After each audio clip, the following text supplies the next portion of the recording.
भारताला स्वातंत्र्यही मिळालं नव्हतं. त्याआधी 107 वर्षापूर्वी सुरू झालेली लायब्ररी आजही आपल्या नाशिकमध्ये आहे.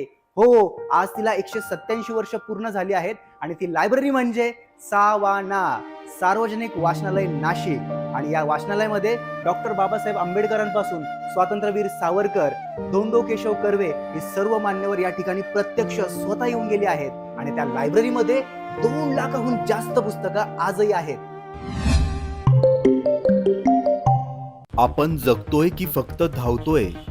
दररोज नवीन अपडेट्स, नवीन नोटिफिकेशन्स, पण या सगळ्यात आपण काहीतरी हरवत तर नाही ना? कधी स्वतःला विचारलंत, शेवटचं शांत बसून काही वाचलंय कधी? या गोंगाटाच्या जगात एक जागा अजूनही शांत आहे, जिथे आवाज नाही पण विचार बोलतात.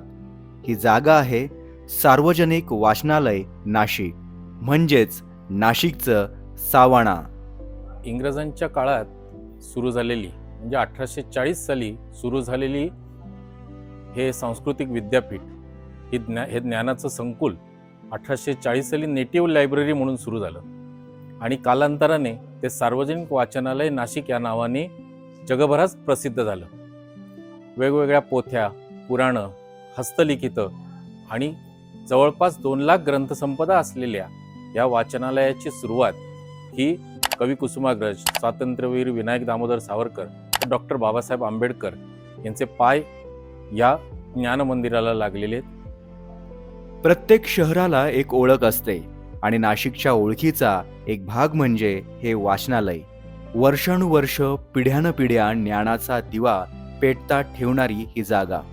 36 वर्षांपासून इथे ग्रंथपाल असलेले रत्नपारखी सर सांगत होते, सार्वजनिक वाचनालयाची पहिली लायब्ररी सरकारवाडा पोलीस स्टेशनच्या शेजारी होती. ती जागा अपुरी पडायला लागली म्हणून यशवंतराव चव्हाण यांनी हा जो भूखंड आहे शालिमारच्या इथला सारडा कन्या विद्या मंदिरचा, हा भूखंड वाचनालयाला दिला आणि मग ही इकडे आलेली आहे. आणि तिकडची लायब्ररी इकडे येताना तिकडची पुस्तकं आणण्यासाठी पेठे हायस्कूलच्या विद्यार्थ्यांनी आम्हाला फार मदत केलेली आहे. विशेष गोष्ट म्हणजे सावनाकडून दरवर्षी वेगवेगळ्या विभागात 9 पुरस्कार दिले जातात. आपल्याला एकूण 9 पुरस्कार देतं. त्याच्यामध्ये ललितेतर पुरस्कार आहे, चरित्रात्मक कादंबरी आहे, पुन्हा पंडित आहे, उमेदिनी लेखन कथा संग्रह आहे, सावरकरांचा अनुवाद पुस्तकांचा एक कथा संग्रह आहे. असे विविध 9 पुरस्कार असतात. आणि वाचनालय मध्ये ग्रंथालय सप्ताह सुद्धा असतो. ज्या ग्रंथालय सप्ताहामध्ये विविध प्रकारचे वक्ते येतात आणि ते त्यांचे व्याख्यान देतात. ते ना खूप सारी पुस्तकं दिसतात लायब्ररीमध्ये. तर मग ते येतात कसे लायब्ररीमध्ये? पुस्तक विकत घेतो नाही, पुस्तक खरेदीचं असं असतं का मी स्वतः किंवा जे प्रकाशक असतात ते पुस्तकं वाचनालयात पाठवतात. शक्यतो मी स्वतःच निवडतो.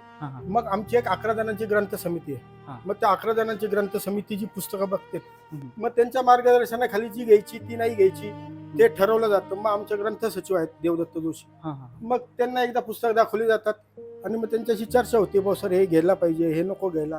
मग असं ग्रंथ सचिवांनी एकदा यस म्हटलं का मग त्याचं बिल घेऊन पुस्तकं नोंदवले जातात. पण आता एवढी सगळी पुस्तकं आहे आपण बघतो, कारण इथे एक राग, इथे राग, याचं सॉर्टिंग कसं असतं, कसं लावलं? सर मग हे कसं असतं सांगू का, हे विषयावर लावलेले म्हणजे कादंबरी, चरित्र, इतिहास, समीक्षा, टीका, नाटक, तत्वज्ञान, पुराण, हे सगळे विभाग वेगवेगळे विभाग केलेले आहेत. म्हणजे तुम्हाला इथे चरित्र दिसलं तर इथे तुम्हाला नाटक दिसेल. चरित्र म्हणजे ऍक्सेशन प्रमाणेच पण विषयावर लावलेली आहेत पुस्तकं सगळी. ओके. ब्रिटिश काळात उभारलेली ही संस्था, त्या काळात ज्ञान म्हणजे लक्झरी होतं. पण काही लोकांनी ठरवलं ज्ञान सगळ्यांसाठी असलं पाहिजे आणि तिथून सुरू झाला या वाचनालयाचा प्रवास.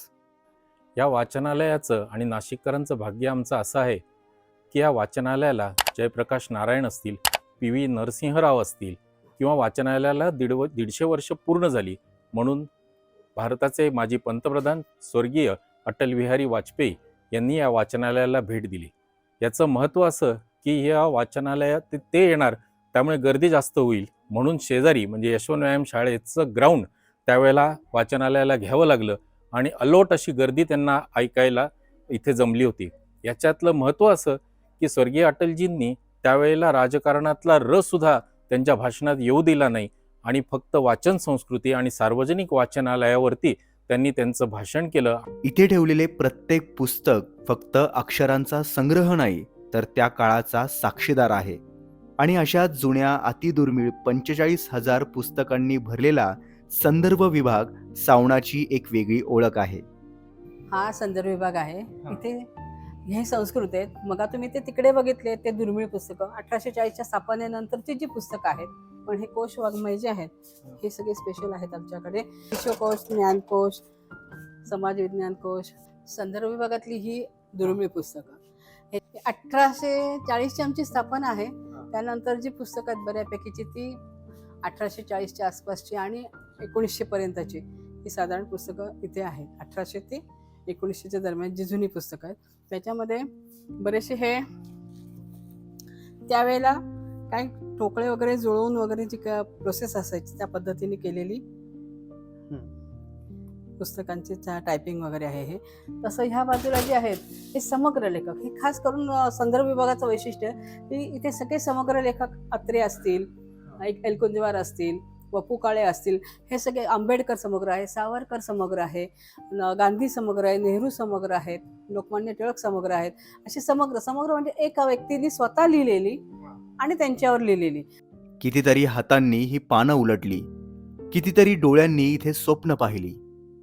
आज काळ बदलत आहे, माध्यमं बदलली आहेत, पण शोध अजूनही तोच आहे. ही शांतता फक्त आवाज नसण्याची नाही, ही आहे स्वतःशी जोडण्याची. इथे येणारा प्रत्येक माणूस वेगळा, त्याची कारणं वेगळी, पण ध्येय एकच, ज्ञान. मी जो वाचक येतो ना हा. तो पहिले 5 पुस्तकं काय नेतो हे मी बघतो. हम्म. मग 6वं पुस्तक मी द्यायला सुरुवात करतो. म्हणजे त्यांची आवड मला लक्षात आली की मग मी पुस्तक द्यायला सुरुवात करतो. म्हणजे अशा अनेक पुस्तकं आहेत. आता तुम्हाला सांगतो राम प्रधानांचं राजधानीतून आहे, निळू दांबलेंचं अवघड पाकिस्तान आहे, शशिकांत पित्रेंचं श्रीलंकेचा संघर्ष आहे, पाकिस्तान अस्मितेचा शोध. प्रचंड भारी पुस्तक आहेत त्यावेळी. खरं तर वाचनालय फक्त पुस्तकांनी बनत नाही, ते बनतं लोकांनी. आणि म्हणूनच अगदी नॉमिनल सभासद फीस ते घेतात. ह्या वाचनालयात सभासद नोंदणी करायची असेल तर लाईफ मेंबरसाठी 3,000 शुल्क असून सर्वसाधारण सभासदांना 760 रुपये भरावे लागतात. पुस्तक वाचनातून अनेकांची आयुष्य घडली आहेत आणि ती अशीच घडत राहावी म्हणून सावनात खास लहान मुलांसाठी बालविभाग देखील आहे.